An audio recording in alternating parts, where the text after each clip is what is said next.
What is going on, YouTube? Welcome back to my YouTube channel. Today we are installing a very beautiful part on my car. On my last video I did say that we were going to install some coilovers, but it got delayed and it's finally here. Here we got the BC Racing BR with Swift springs. Let me take this out of here. And geez, look at this. Oh my God. I'm trying to keep it open. Look at this. Oh God. So we're gonna install these today. Enjoy the video. All right, guys. So now I'm outside. I already brought out all my tools. I have my jack outside and everything. Brought the parts. I'm gonna put the phone down on the tripod and do a little time lapse, and I'll show you the passenger side once I'm done with the driver's side.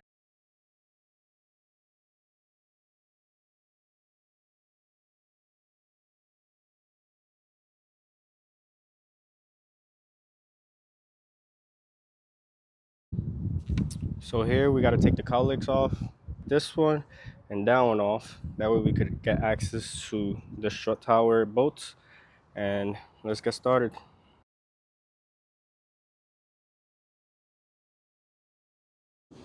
All right, we just got done with the hardest part. I am joking, guys. So we're gonna take this off. So you end up prying this out of this little hole right here. You pry it out, put it to the side. So what you do is take this out of here.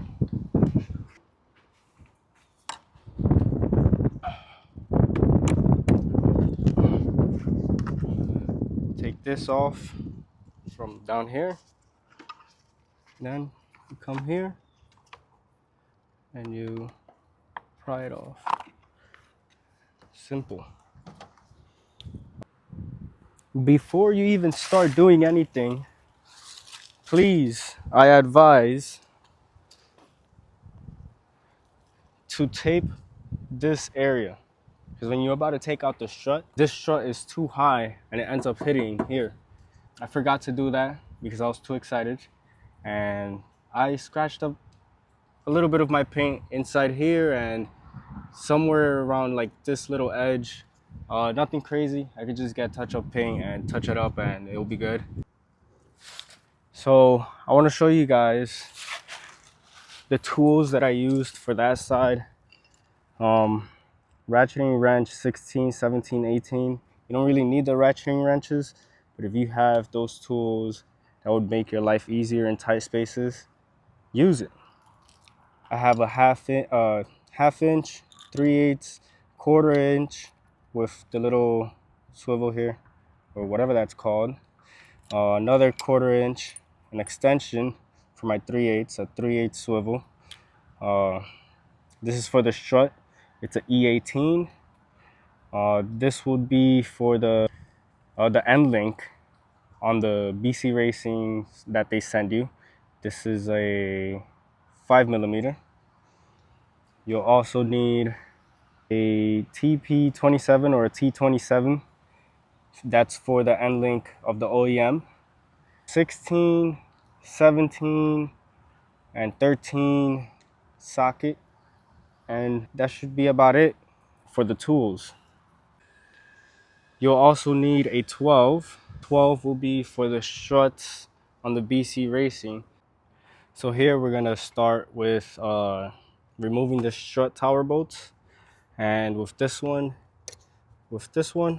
it's an E18, and for these are a 13mm socket. So right here, you don't have to remove these, you just have to remove one of them. I removed it, that way I have space and I don't mess up this wire with the strut tower. So here, you have to remove the nut with a 16.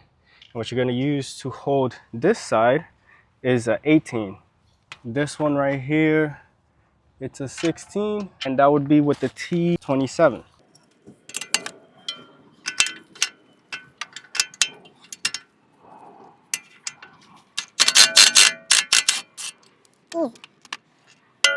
make sure you put it back the correct orientation. That way you guys have no issues with it. So remove this, you put it to the side, and then we move on to the end link. The end link is all the way up there.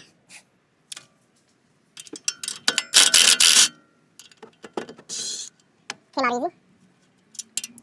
Here you guys are looking at the bottom of the end link.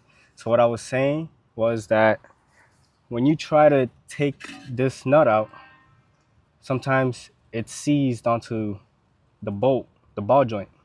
So what you will use is the T27 inside here and a wrench right here. That way this bolt doesn't move and this nut continues coming out. And then you place this right here.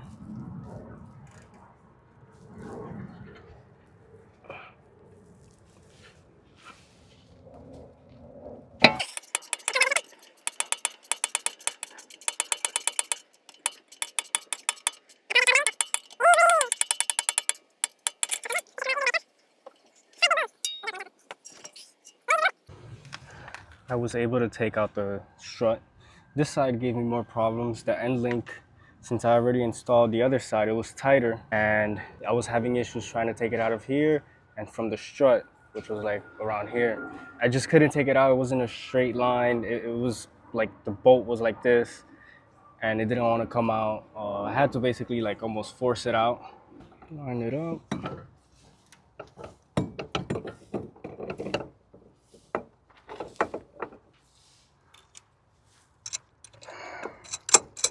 Catch the threads.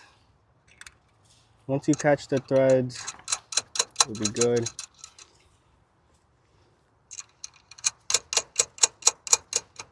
So I didn't do the preload on the coilovers because BC Racing says they already do that when they are assembling it. I didn't touch it. I haven't touched the height either because I want to see how low it is regular. And make sure you tighten these because when I installed the other side, I didn't tighten it because I thought it was tight already. And when I went and jacked up the right side, the car's weight went to the left side and there was like a big thump. It was like boom, and then like everything moved to the camber side, which I don't mind, but I wouldn't want that to happen to you guys. Like this got scratched on this area, but it is what it is. I'll loosen it and then move it to that side when I assemble everything down here. What I'm gonna do right now is I'm gonna jack up this whole assembly, put it in the coilovers inside the hole right here, and should go in right away.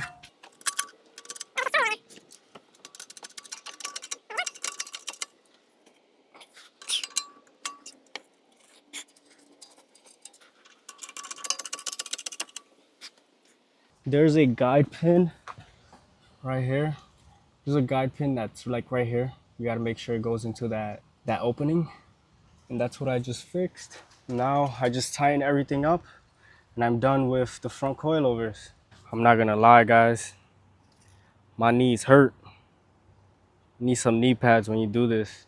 Cause it's damn, bro. God damn. Well, they are finally done in the front. Fixed the camber plate. I put it all the way negative. If I don't like it too much, I'll bring it back to the positive side or zero it out. Please, when you do your work, double check yourself. Check if everything is tight because you don't want anything to come loose whenever you're driving. It's not safe. It's a safety hazard, and I want all you guys to be safe whenever you do this job and don't hurt yourself afterwards because it could be fatal. Now we put all of this back on. Everything's tight. I already tightened all of these, and now we start the rear. Damn, my knees is killing me, man. I'm geeking out right now. Look at how low it is. I didn't touch anything on the coilovers. I left it how it was. And look at how high it is in the rear. And like, it's not jacked or anything before you guys think I jacked it up. No. Jeez. All right, guys, so now we're gonna remove this aerodynamic shield. It's 4 10mm bolts.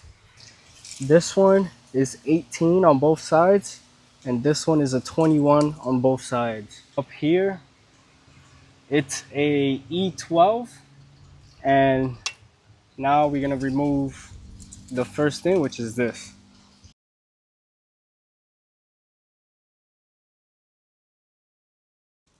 To make your life a little bit easier, make sure you PB blast it or WD-40 it. Since the shock is already being removed, we're gonna remove the first bolt right here. You're gonna use an 18mm and an 18 wrench. Now that that's done, we're gonna take the shock out. You could pull it down.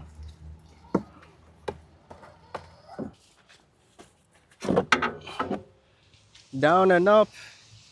You gotta take care of this right here. If you could buy a new, buy a new. Like me right now, I have to be very careful taking it off because I don't want to break it. Take this carefully with a flathead, and please be careful with this. I advise you, please. If yours looked crusty like this, I have a solution. Either you could take vice grips and hold it from here, and then you zap it out with an impact gun, and you put it on the coilovers. Vice grip it here, and then you're gonna zap it out. Now that this is all assembled, we move on to dropping the control arm. That way we could take the springs out. Compress the control arm, that way the spring doesn't come flying at you, which it really won't happen. And then you prep your tools so you could zap it out or you ratchet it out.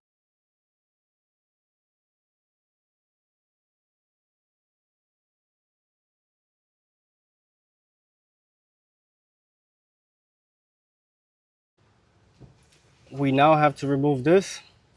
So what I did on the other side, I PB'd it. I used the pry bar to remove this with the hammer.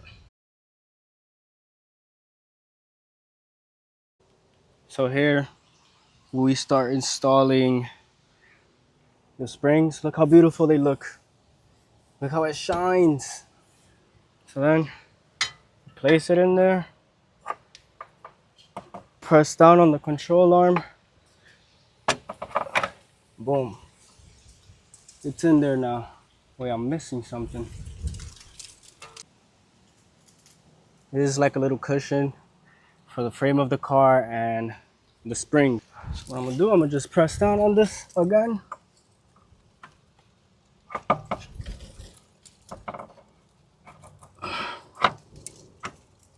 There we go, I'm in. Then we compress the control arm up until this is not moving anymore. We're gonna bring and put the shocks inside, and we're gonna level it out with the hose. That's gonna set your preload.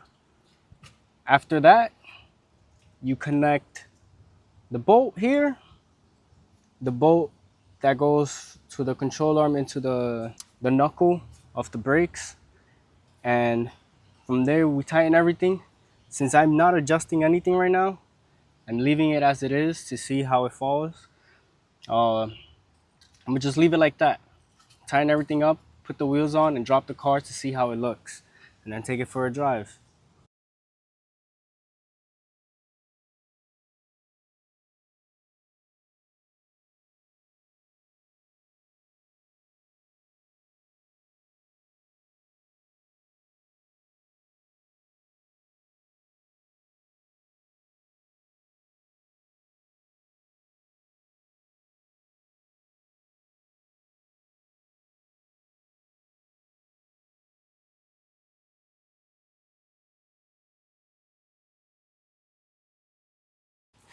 Guys, you won't believe it. While I was doing that time lapse, I ran out of storage. Everything else is done. All you really have to do is bolt this up, bolt that one up, lock this, make sure that this side and the other side are the same height. I measured 1 3/16 from up here to down here, and the same is on the driver's side. You just bolt everything back up and you're done. This is the end product, guys. I am very happy with how it came out, and the car just looks amazing. It drives better, performs better. Can't really complain. I can't wait until I could make more videos for you guys. Give me a little bit of more time and I'll be producing more videos more constantly on building the 340i. Thank you so much. I hope this video was very helpful. See you in the next one.